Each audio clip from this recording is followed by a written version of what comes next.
नमस्कार विद्यार्थियों।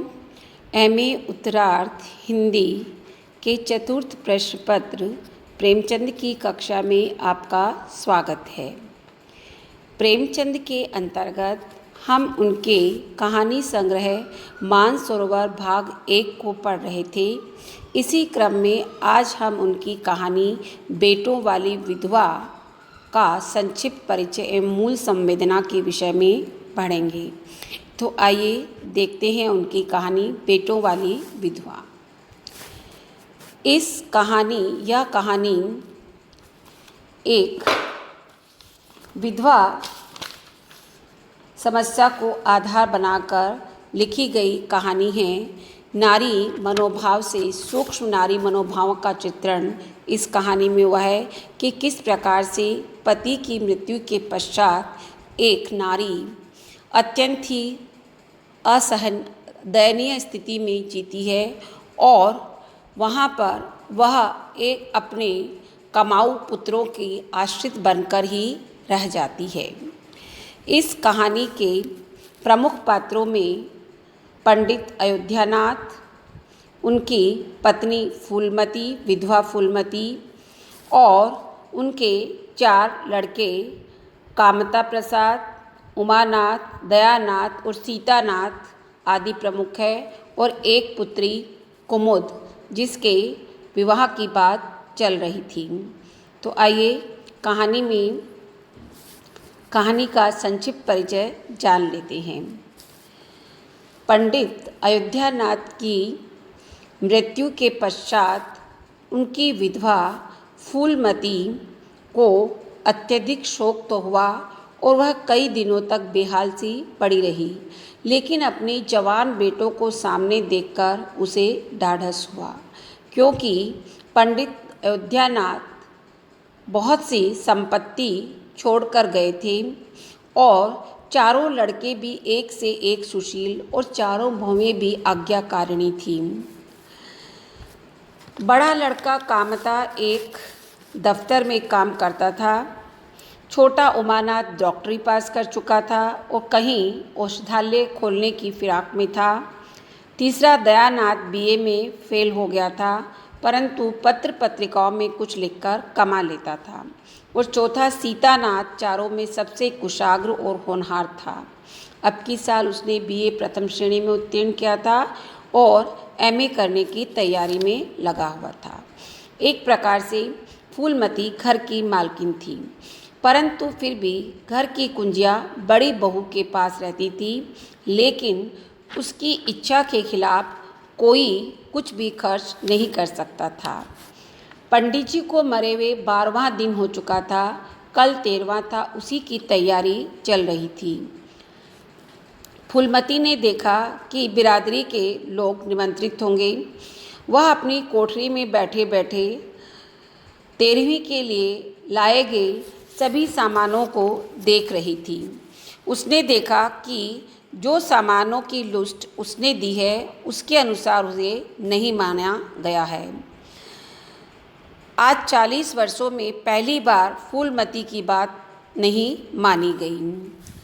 कुछ देर तक तो वो जब्त करके बैठी रही, पर बाद में उससे नहीं रहा गया तो उसने क्रोध में भरकर अपने बेटे कामता प्रसाद से पूछा कि तुम इतना कम 3 बोरे आटा ही क्यों लाए हो? मैंने तो 5 बोरे मंगवाया था। इस पर कामता नाथ ने ना तो शर्मिंदा हुआ, न ही क्षमा याचना की, बल्कि विद्रोही स्वर में कहा कि हम लोगों ने आपस में मशवरा करके ही यह काम किया है। फूलमती उग्र हुई और उसने कहा, तो क्या मेरी राय का कोई जानने की इच्छा तुम लोगों ने नहीं समझी? उन्होंने कहा, नहीं, क्यों नहीं, लेकिन हम अपना हानि लाभ भी तो समझ सकते हैं। फूलमती हक्का बक्का होकर उनका मुंह ताकने लगी। उसने तमतमाए हुए गुस्से से कहा, मेरे हानि लाभ के जिम्मेदार तुम नहीं हो। जाओ, जितना मैंने कहा है उतना सामान लेकर आओ। लेकिन किसी ने उसके आज्ञा का पालन नहीं किया। कामतानाथ अभी भी वहीं पर खड़ा हुआ था और फूलमती चुपचाप अपनी कोठरी में चली गई। ज्यों-ज्यों समय बीता, फूलमती पर यह हकीकत खुल गई कि अब इस घर इस घर में उसकी वह हैसियत नहीं रही जो 10-12 दिन पहले थी, जब उसके पति का देहांत हुआ ही था। बड़ी बहू के पास तिजोरी की चाबी थी और वही सब कुछ कर रही थी। उसने बड़ी बहू से कहा कि तिजोरी क्यों खोल रही हो, तो बड़ी बहू ने निसंकोच होकर कहा कि बाजार से जो सामान आ रहा है उसी के पैसे दे रही हूँ। लेकिन उसने कहा सब हिसाब किताब हो गया है, परंतु फूलमती खून का घूंट पीकर रह गई, क्योंकि इस संबंध में भी उससे कुछ नहीं पूछा गया। अंत में अपनी कोठरी के एकांत में बैठी वह सारी परिस्थितियां देख रही थी। तभी उसने देखा कि जो आयोजन किया गया था उसमें कुछ हल्ला मच गया। पूछने पर मालूम हुआ कि शोरबे में से एक मरी हुई चुईया निकल आई है। फूलमती आग बबूला हो गई और उसने बाहर आकर बच्चों को डांटा फटकारा, लेकिन कामता प्रसाद ने बड़े निसंकोच भाव से कहा कि मैं शर्माऊं क्यों, मैंने किसी की चोरी नहीं की है। चीनी में चींटे और आटे में घुन ये नहीं देखे जाते हैं। चुपके से चूहिया निकाल कर फेंक देते तो किसी को खबर ही नहीं। फूलमती इतनी बात सुनकर और अधिक तो क्या कहता हो, मरी चूहिया निकाल कर सबका धर्म बिगाड़ देता। कामता हंसकर बोलता है कि ये सब पुराने ज़माने की बातें हैं अम्मा, जरा सी चूहिया में क्या रखा है। फूलमती को ऐसा प्रतीत हुआ कि अब उसके सामने अंधेरा सा छाने लगा। 2 महीने गुजर गए। चारों भाई दिन के काम से छुट्टी पाकर आराम से कमरे में बैठे गपशप कर रहे थे और बड़ी बहू भी उसी में उपस्थित थी। उनकी पुत्री कुमुद के विवाह का प्रश्न छिड़ा हुआ था।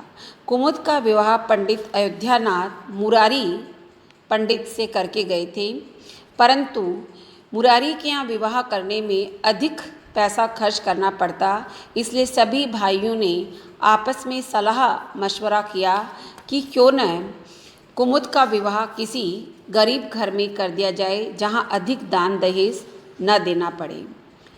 सभी भाइयों में आपस में सलाह हुई और अंत में सब ने एक षड्यंत्र रचकर फूलमती से उसके गहने निकलवाने की योजना बना ली। इसमें कामता नाथ ने बड़ी ही दूरदर्शिता का परिचय दिया और कहा कि माता के गहने कम से कम 10,000 के तो होंगे, और अगर हम वो उनसे ले लें, चालों से ले लें, तो हम सब अपनी इच्छानुसार कार्य कर सकते हैं। मतलब कि उसका ऑफिस का काम बढ़ जाएगा, दूसरे का औषधालय खुल जाएगा, पत्रकारिता बढ़ जाएगी, और चौथा जो है विलायत पढ़ने भी चला जाएगा। किसी तरह फूलमती लेटी ही थी कि उमा और दया उसके पास जाकर खड़े हो गए और दोनों ने अपनी बेचारगी और दयनीयता का रोना अम्मा के सामने रोना शुरू कर दिया। फूलमती से रहा नहीं गया और उसने कहा कि आखिर मेरे गहने किस काम आएंगे, तुम ये जेवर लेको और इन जेवरों से अपनी स्थिति सुधारो। क्योंकि उन्होंने कहा कि अम्मा ऑफिस में नौकरी की खैरियत नहीं है, और अगर नौकरी में मैंने जो किया है उससे पता चल गया तो मुझे जेल जाना पड़ेगा, 5 साल की कैद भी हो सकते। इस पर अम्मा ने उसे तुरंत ही अपने गहने निकाल कर दे दिए। दया ने दृढ़ता से कहा कि नहीं नहीं अम्मा, केवल दिखाने के लिए कि मैं आपके गहने नहीं लूँगा, चाहे मुझ पर कुछ भी क्यों ना आन पड़े। लेकिन फूलमती ने दृढ़ता से कहा कि अगर यो न लोगे तो मैं खुद जाकर इन्हें गिरवी रख दूंगी और तुम्हारी जमानत करा लाऊंगी। जैसे तैसे दोनों ने बड़े धर्म संकट में पड़कर गहनों की पिटारी संभाली और चलते बने। माता वात्सल्य भरी आंखों से उन्हें देख रही थी, परंतु भोली फूलमती न जानती थी कि उनके इन गहनों पर चारों भाइयों ने अपना हाथ साफ कर लिया है और अंत में सभी ने अपनी अपनी इच्छानुसार अपना काम धंधे बढ़ा लिए और कुमुद का विवाह एक गरीब घर में कर दिया। परंतु कुमुद सब उनकी चाल समझ रही थी और उसने जाते जाते कहा कि माँ, ये गहने और ये सब तुम रख लो, क्योंकि पता नहीं अभी तुम पर कौन सी विपत्ति आन पड़ेगी। इतना ही नहीं, कामता नाथ ने तो उसने यह भी कह दिया कि चाहे कुछ भी हो जाए, फूलमती को सिर्फ इस घर में रहने का अधिकार है। वे रुपए तो पिता के पश्चात हमारे ही हो गए हैं। फूलमती ने क्रोध से कहा, मेरे जीते जी तुम मेरे रुपए नहीं छोड़ सकते।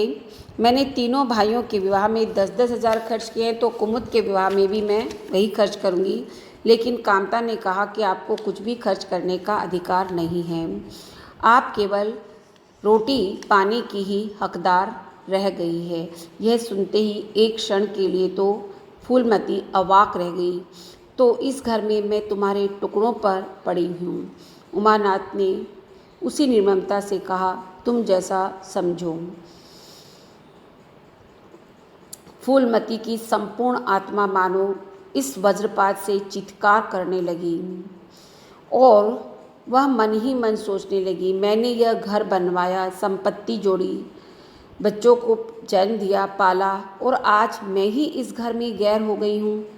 मनु का यही कानून है और तुम उसी कानून पर चलना चाहते हो, तो लो अपना घर द्वार। मुझे तुम्हारी आश्रिता बनकर रहना स्वीकार नहीं। इससे तो अच्छा है कि मैं कहीं मर जाऊं। चारों युवकों पर माता के इस क्रोध का आतंक नहीं हुआ। जरा देर में फूलमती उठकर चली गई। आज उसका वात्सल्य भग्न मातृत्व अभिशाप बनकर उसे धिक्कारने लगा था। संध्या हो गई। नीम के वृक्ष पर सिर झुकाए वह फूलमती चुपचाप अपने मातृत्व की चिता में जल रही थी, मातृत्व की चिता को जलते हुए देख रही थी। और इस प्रकार सभी भाइयों ने फूलमती के गहने लेकर कुमुद का विवाह एक गरीब घर में कर दिया। पर कुमुद को पहले से ही उनके इस षड्यंत्र की टोह मिल चुकी थी, तो उसने गहने और रुपए निकालकर माता के चरणों में रख दिए और बोले, अम्मा, मेरे लिए तो तुम्हारा आशीर्वाद ही लाखों रुपयों के बराबर है। तुम इन चीज़ों को अपने पास रखो, न जाने अभी तुम्हें किन विपत्तियों का सामना करना पड़ेगा।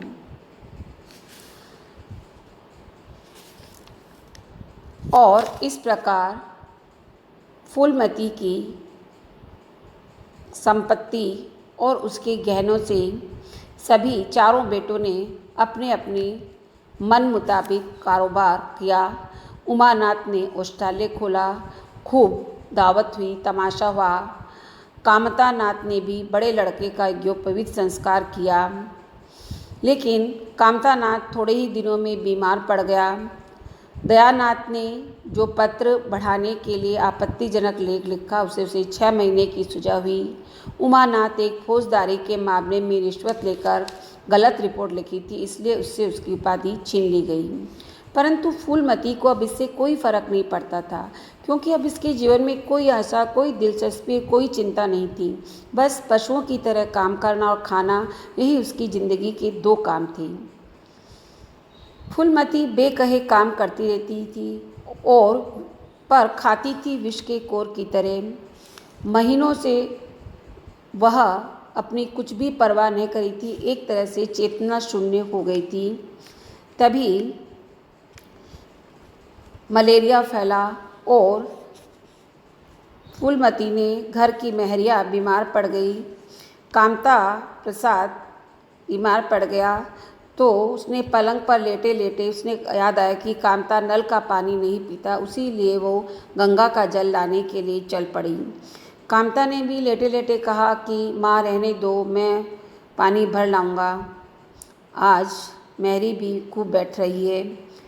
लेकिन फूलमती ने कहा, तुम भीग जाओगे बेटा, सर्दी हो जाएगी। इस अवस्था में भी उसका मातृहृदय अपने पुत्र के लिए विचलित हो रहा था। कामता ने कहा, तुम भी तो भीग जाओगी माँ, कहीं बीमार न पड़ जाओ। फूलमती ने उसी निर्मम भाव से ने कहा, मैं बीमार नहीं पड़ूंगी, मुझे तो भगवान ने अमर कर दिया है। और इस प्रकार वह गंगा की ओर बढ़ती गई। गंगा में जाते ही जैसे ही उस कलसा लिए नीचे उतरी, पानी भरकर ऊपर आ ही रही थी कि पांव फिसला, वह संभल नहीं सकी, पानी में गिर गई और गंगा की लहरें उसे दूर तक खींचकर चली गईं। 2-4 आदमी दौड़े हुए आए उसे बचाने के लिए, लेकिन वो लहरों में समा गई थी। सभी ने कहा कि कौन थी? अरे पंडित अयोध्यानाथ की विधवा थी। इस कहानी के साथ ही और इस कहानी का अंतिम वाक्य कि उसके तो कई बड़े बड़े लड़के सब कमाते हैं, तब हाँ सब है भाई, परंतु भाग्य भी तो कोई वस्तु है, पाठक के हृदय को झकझोर कर रख देता है। जिस माँ की 4-4 कमाऊ पुत्र थे, अच्छी खासी धन संपत्ति थी, वही माँ अपने ही घर में एक आश्रित नौकरानी बनकर रह गई थी। घर का कामकाज करना ही उसकी नियति रह गई थी और कि गंगा की लहरों में समा जाना से उसको इन अपनी सारी पीड़ाओं से मुक्ति मिल चुकी थी। धन्यवाद।